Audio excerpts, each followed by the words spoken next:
This is Ron Sweet. This is my third class on financial planning. This is our second class on budgeting, but in this class, our focus will be on the Excel model.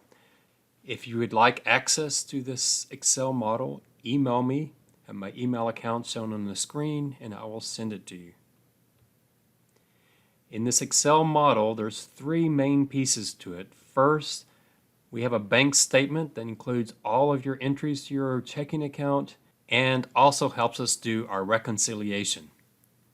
There's a budget with our income and expense items, and then there's a summary of our investment portfolio. So here is my spreadsheet. We will walk through this spreadsheet, but before I get into the details, let me talk just basics about Excel itself. If you are not an Excel user, let me give you some very basic tips for how this spreadsheet works. I'm going to create a new sheet by hitting this plus sign down here in the bottom left, just so I can have some blank space to show you some things. This spreadsheet uses only a few of the powerful functions that Excel has. One is to use it as a calculator. And by that, what I mean is we can just add and subtract. That's very simple to do. Or we can use the sum function. So in Excel, I'm just using my left and right arrow to move around. Let's say we had some numbers keyed here, like 500, 350, and 50.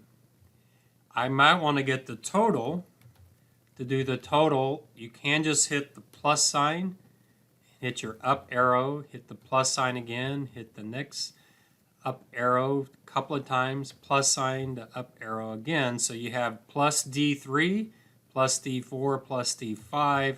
So D3 had 500 in it. There's your column and your row. D4, D5, that adds up to 900. I could instead do plus and the word sum, S-U-M, open parentheses, and then I could just highlight those using my mouse, highlight those three cells, close parentheses, and that also is 900. Or I could take the net, which might be the 500 minus the 350 minus the 50. So however I want to use it, it's going to do exactly what I ask it to do. Now you might ask, well, why don't I here just do plus 500 plus 350 plus 50? That will give you the same 900, but the problem is if I do that, if I change, I go back and say, wow, the 500 is incorrect. That really should be 510. Then when I change it there, it automatically changes my total. So real basic stuff, but it's very helpful because we're going to have keyed numbers that could change, but the totals, we always want it to be the total of those three. And the other thing we're going to do, besides it being a calculator, and it's the only other function I use, is what we call the logic function. The logic function uses the word if. So that's the only other thing in this spreadsheet. The if function, what it says is if, open parentheses, if A is true, then do B. If A is not true, then do C. If A is true, do B. If A is not true, do C. So let me give you an example here. I might say if this number, 510, it's greater than 100, comma, then give me that number plus 10. Otherwise, just give me that number. Since 510 is greater than 100, it's going to give me 520. However, if I say if that is greater than 1,000, in that case, it's just going to give me 510. You'll see how I use the logic function when I do the bank statement. But this entire spreadsheet is based on just those few functions. If there's other minor functions that are close to these but with slightly different math added to them, you'll see it's not really all that different. So if you are not an Excel user, what you'll find is most of Excel is just keyed numbers. and then me adding them together, or me adding and subtracting them, or sometimes asking the question, hey, is there something there? If there is, do this. If there's not anything there, then don't do that yet. So that's the way the spreadsheet is set up. With that quick overview of Excel, let's now go to our actual budget. You'll see down here at the bottom, it says 2023 budget. I'm going to click on that, and just real quickly, I have the months at the top. And then I have two columns. I have a budget and an actual. You really don't need two columns. You could just have one column where you put all your actuals in. When you build your budget, you put what you think you're going to spend. And then when you know what you actually spend, you put those numbers in. I do it really strangely. I do a budget and an actual, but then as I find out the actual numbers, I update both columns. What the normal is, especially for accountants, is they do the budget first and they never change the budget and they only update the actuals. That way they can tell over time where they are good at budgeting and when they need some extra help. Maybe they have a bias where they always under budget or they always over budget. But I just make them both the same. So if I'm doing phone and I budget at 85 and the actual bill comes in at 87, I'll just type 87 in both columns. I leave an extra column between everything. That can be a little irritating at times for some people. Again, you don't have to do that. But the reason I do that is, let's say on housing, I found out I have to buy a new air conditioner and that's going to cost me $5,000. Then I can over on the side say air conditioner. It gives me a place to type why I had to spend that. So if 5 years from now I want to know, why did I spend $5,000 in January on housing? It's go, oh, the new air conditioner. If we look at that, I'm going to use my cursor, go back up to the top. I put my cash there. Now some people don't want to mess with cash. Cash is just cash. They don't keep track of it. I do keep track of my cash, how much cash I have in my wallet. That maybe is overkill. However, if you are someone who uses cash, especially quite a bit, I know Dave Ramsey has part of his budgeting is to put money into envelopes and keep track of it in cash. I'm not a big fan of having a lot of cash sitting in envelopes in a house. That seems a little dangerous. But I do keep track of my cash. So if I started with $150 in cash and at the end of the month I have $130 and I must have spent $20 in cash on something. So I do like to try to keep track of that. If I can't get it exactly to the penny, I don't worry about it. I just plug the balance. The other thing I do is I look at how much my checking account started, and I like to keep $1,000 in my checking account. So I start with how much was in my checking account over $1,000. And so here my checking account started with $5,000. So I have $4,000 more in my checking account than my target, which means I have $4,000 I can spend extra on investing, or if I need extra items I need to buy. I know I have an extra $4,000 in my checking account that I could use if I needed to. Next, I put my gross pay. So this is what I was talking about in the previous video.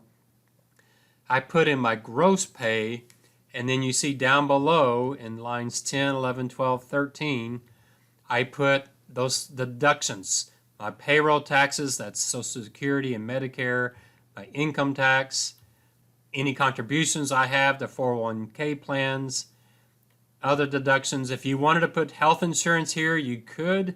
This is one area where your employer may pay all of your health insurance, and maybe they pay $500 a month for your health insurance. You might add that at $500 into your gross pay and then show it as a deduction down here. What you're noticing, I'm saying you could do this, you might do this. There are no rules for budgeting. You do what makes most sense for you. The real key, as you get started and start collecting the data, as you go, you may find, wow, that was too much work for the benefit. Why am I keeping track of that small thing, like I said with cash? Or you might add extra lines that you say, wow, I spend a lot of money on this. I need to add a line for that. It's real important that you collect it at enough detail so that you know where those most important material items are. So here you'll see where I have my formulas right here. On line 8, I have a formula that says sum everything above, so I use that sum function. I then have my deductions.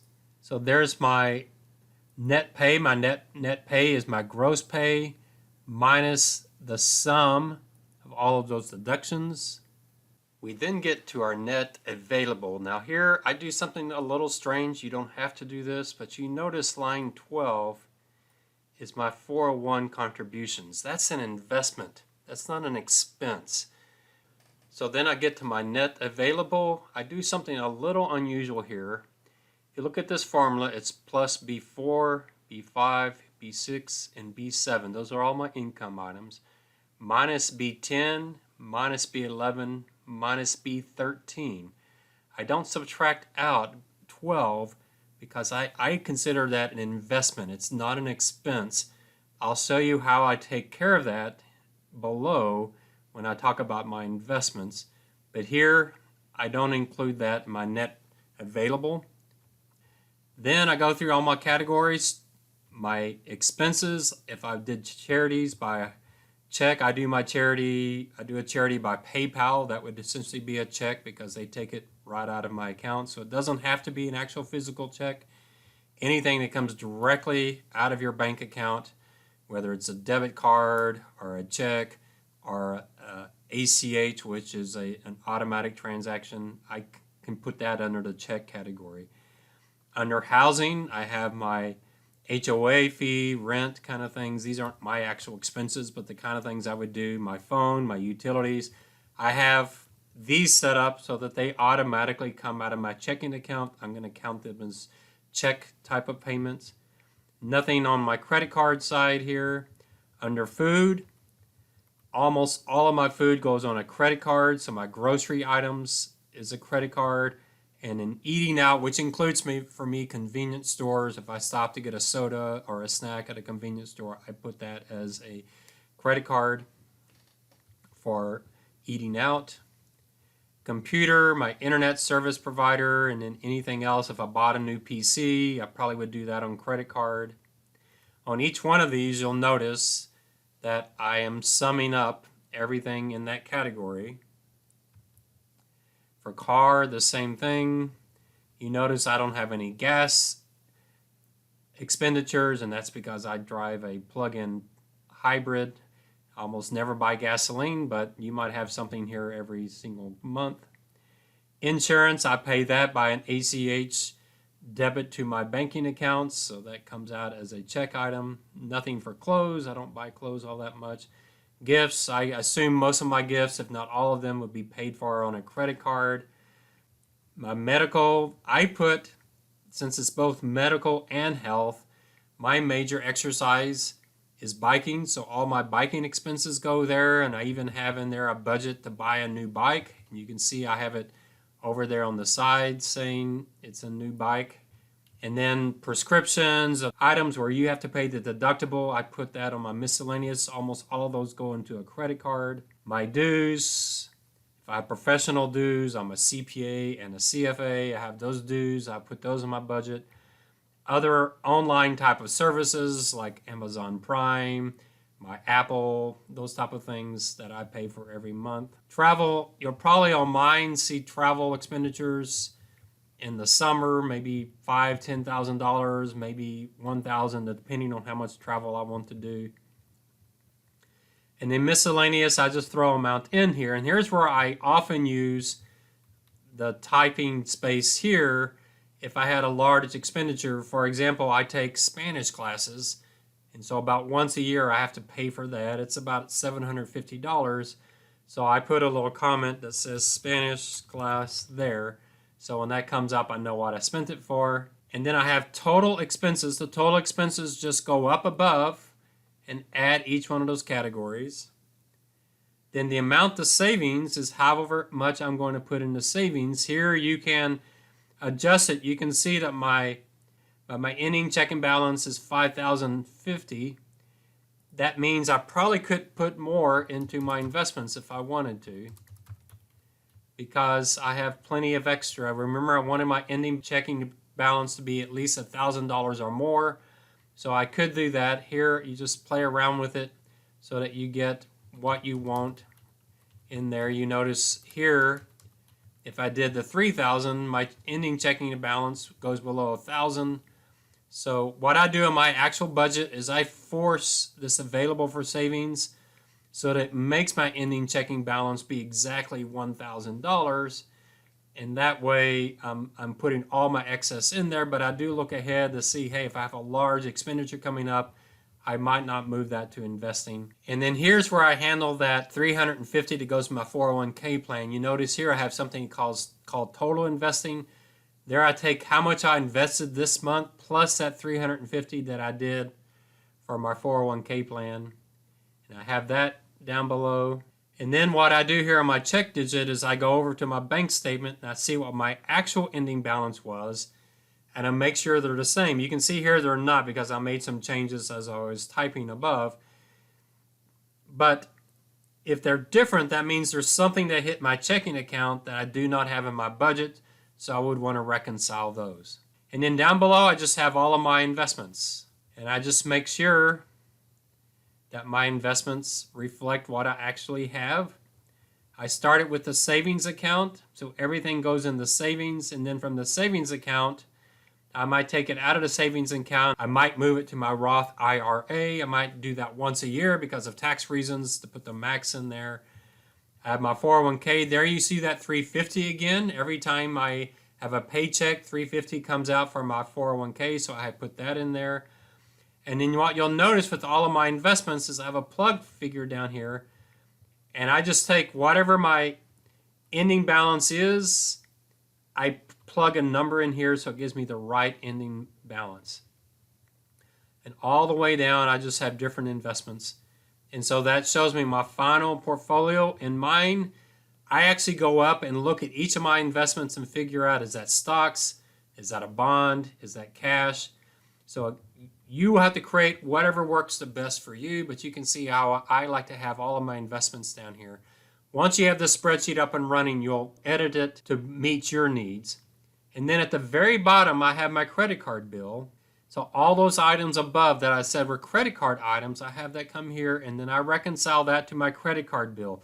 I think it's very important to reconcile your checking account statement and your credit card bill every month, because if there's fraud, you will not lose money unless you are not reviewing your account. And so by having this in Excel that you look at each month, you're forcing yourself to check. So if someone did an illegal transaction on your credit card, you'll then notice that, wow, my credit card bill is $2,700. And if you can't reconcile that, you go to your credit card bill and say, wait, I didn't spend $700 here. Who did that? And you can challenge that and protect yourself from losses. Now, the way this spreadsheet is set up, it assumes I pay that entire credit card bill every month. If you don't do that, you will have to make an edit to this spreadsheet to reflect how much you actually spent. If you did not spend the $2,020, up here you will have to make that adjustment on your total expenses.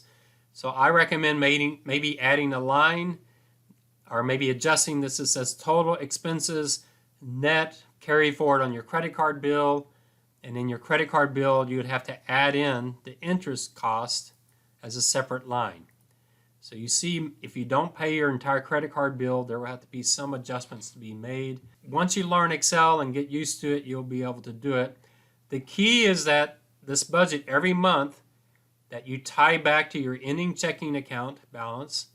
That way you're actually balancing your checking account statement every month, and then reconcile your credit card bill every month. That way you know there's no fraud on the account.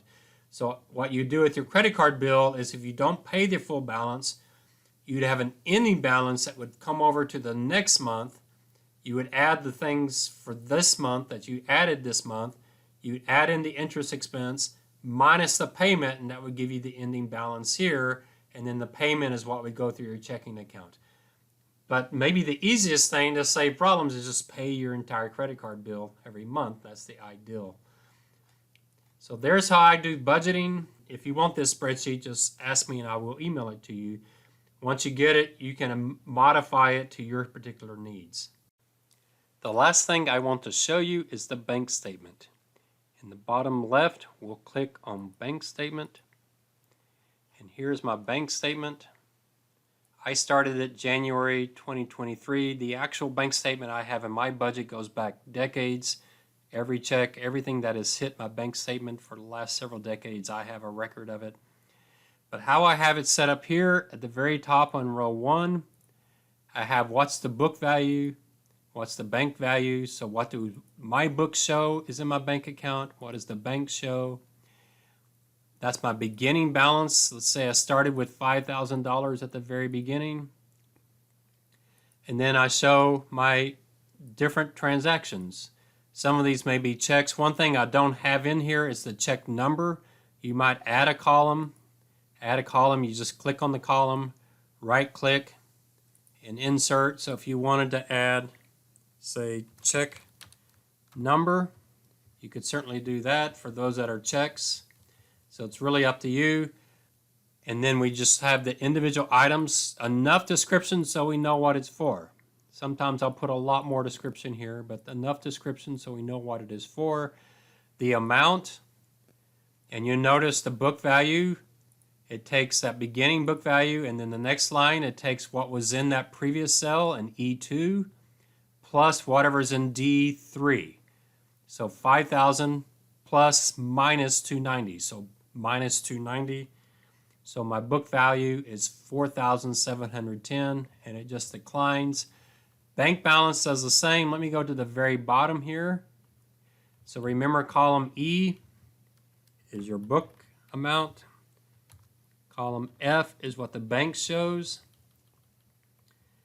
And so what I do is the book just always, whatever comes out, if I show amount coming out, it just reduces it. You notice the balance comes out here. I don't know those amounts yet. As soon as I get them, I'll type them in as negative numbers. And then I just show all the way down what that balance is, again, by taking the previous balance, E94, plus whatever's in column D. Column F, the bank balance, you notice I have over here in column A a bunch of ones. If there's a 1 there, that means it's showing up on my bank statement. If there's not a 1 there, that means it hasn't cleared the bank yet. So let's take this 290. Let's say I go online, look at my bank statement, and that 290 now shows up. So I just type a 1 here, and what you notice is my bank balance shows the right amount. How did I do that? I just took what was in F92, the previous bank balance, plus whatever's in column D times what's in column A. If column A has a 1, then I'm taking minus $290. If column A has nothing, so it's just 0, I won't subtract anything. So you can see here, if I have nothing there, my bank balance doesn't change. But as soon as that changes, I put the 1 there, and that gives me my balance. And what you want to do over time, each month, is this balance in column E, your book balance. That's what you want to reconcile to your budget. Remember, in the budget, we had what we thought was our ending checking account balance. You want to tie that to what's showing up in your bank statement. If they do not match, then that means there's something in your list of items here that did not get on your budget, or maybe one of them's wrong. Maybe your cell phone bill was 105, but in your budget you forgot to change it. You only had 100. You need to reconcile those two. Once you reconcile them, you know that your bank statement's correct. If there's a fraudulent entry into your bank statement, this is how you would find it. You could call the bank, challenge that. The bank should reverse it. You not lose any money, but you can only get that protection if you reconcile your bank statement